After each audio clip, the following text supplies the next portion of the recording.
tey dina leen nettalil histoire bu doy waar bu doy waar sax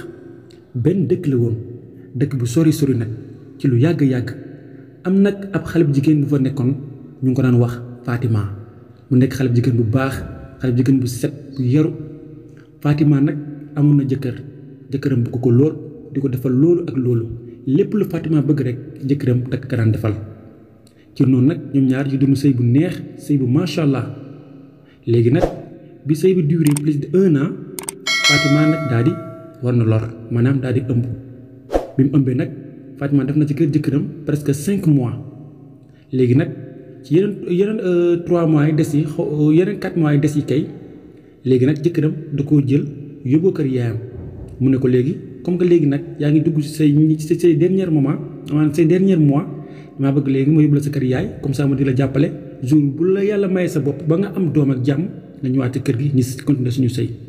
Fatima daal di kontaan ci loolu ndax jigéen moom bu ëmbee nga yóbbu ko kër yaayam foog naa ne loolu moo ko gënal ndax su boobaa dina mën noppalu xelam dina mën dal ba doom ji mën a judd ci jàmm ak salaam léegi nag Omar muy jëkkëru Fatima daal di jël Fatima yóbbu ko kër yaayam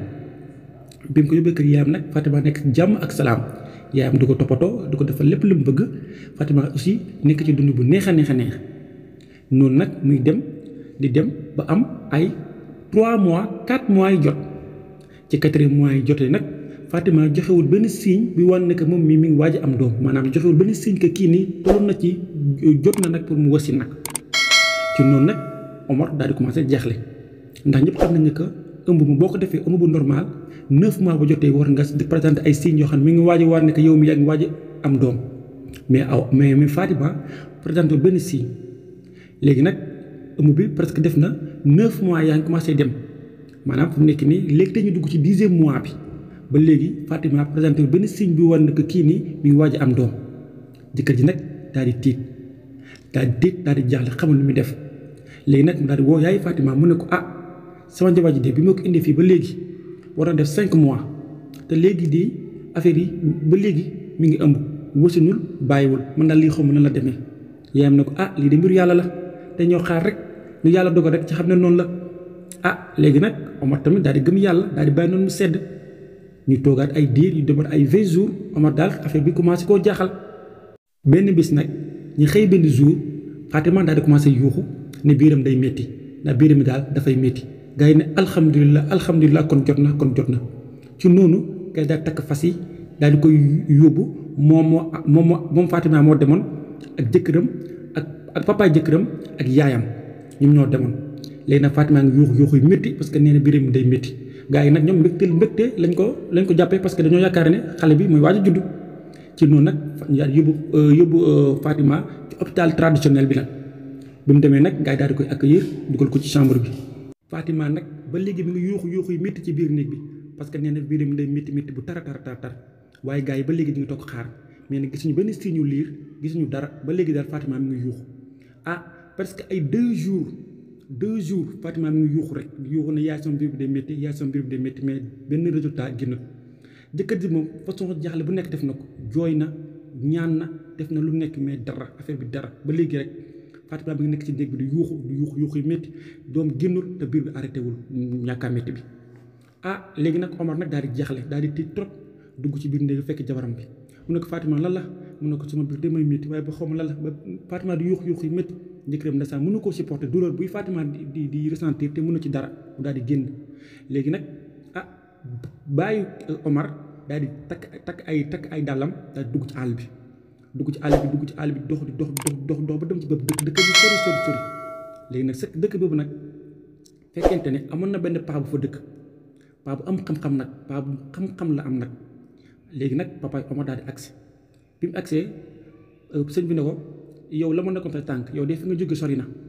mu ne ko man de damaa jaaxle mu ne ko lan nga jaaxle mu ne ko sama doom de daa takkoon jabar léegi jabar ji nag dafa war noonu lor te fi mu nekk nii presque ëmb bi def na 10 mois ba léegi mënu fexe ba am doom barki démb nag la doon jàmbat ne biiram da doon métti ñu yóbbu ko hôpital mais ba léegi mi ngi yuuxu mais doom génnul dara génnut papa bi ne ko mu ne ko waaw mu ne ko léegi danga ma jox turu xale bu jigéen bi mu ne ko kooku de mi ngi tudd Fatima papa daal dugg ci biir néeg bi yóbbaale turu xale bu jigéen bi ba ci kanam mu génnaat mu ne ko yow de xale bi de du judd mu ne ko waaju tiit mu ne ko waaw lu mu demee nii mu ne ko gis nga xale bii nii yaayam jooju nekk ci lalu hôpital bi moo ko téye de waaye na lan mu ne ko waaw yaayam jooju moo téye xale bi gis nga mère boobu noonu fekk bàyyiwul xale bi doom du judd. ah papa Omar daal tiit mu ne ko yow waxaatal mu ne ko xale mère boobu noonu yaayam boobu noonu moom moo téye doom ci te nee naa la fekk bàyyiwul xale bi doom ji du judd. ci noonu papa Omar daal takk dal li jëmalewaat village ba waaye ba léegi Fatima mi ngi yuuxu yi métti wuy walu leen ma sama biir baa ngi toj sama biir baa ngi xar mais ba léegi doom génn yaa mu ngi toog ci côté am naan ko muñal sama doom muñal néegu sëy la muñal néegu jigéen la lu nekk mu wax ko. ah léegi nag Omar nag moom vraiment jaxle na dafa nekk ni moom bëgg na doom ji mucc ak jabaram mucc waaw Omar demoon na ba waaj a xaru ndax gaa yi ko jàpp ndax demoon na ba waaj a xaru ndax moom xamul li lu mu doon c'est la première fois mu gis accouchement métti nii. léegi bu ñu toggee nag ay quelques heures papay Omar daal di ñëw bi papay Omar ñëwee fekk Omar ci buntu hôpital muy jooy métti mu ne ko an sa jabar ji mu ne ko mu ngi ci biir. papa Omar tamit daal di dugg ci biir bi mu dugg ci biir fekk mère bi mi ngi nekk justement ci côté Fatima baab daal dëppaat bi mu génnaatee hôpital bi dem ci àll bi xool ngandum et bu nganda la paa bi xool et bu nganda moom la paa bi dem jëli daal di koy yett ba et bi neexatee si la daal di ñëw gars yi waa médecin yi nag dañ ko téye woon ne ko doo dugg ndax dañoo yaakaar ne paa bi day waaj dof paa bi dafa xataraay mu jóge ba dugg ci biir chambre bi nga xam ne foofu la Fatima nekk ci noonu paa bi daal di xàcc ba fa xàcc yem ba fa loxoom yem daal koy ngàdde mère bi ci ginnaaw vip papa dafa dóor mère bi ci ginnaaw mère bi sëqat ba mère bi sëqat day yuuxu rek liir bi daal di judd jooy yu neex Fatima ne alhamdulilah rabbil alamin sama doom judd na Omar tamit daal di dégg liiru xale bi rek daal di yuuxu mu tamit dugg ci biir néeg bi daal di téye doomam ji nag ne sànn papa bi nag xool mère bi xool mu jaxle mu ne ko yow yaay doomu xat mu ne ko yow naka nga mën a juree doom mu toll ci diir accouchement ngay téye doom ji li yow nag man pare naa ci seen mbir ba set wécc mais daal di ruus boo xam ne moom vraiment moom nit ku fa nekkoon noonu boo nekkoon classe da ngay sey Omar nag daal di jël jabaram daal di yóbbu këram mère bi nag bu ñu toogee ay 2 jours nag ci la mère daal di génn àdduna parce que mère bi mënul supporter gàcce googu noonu.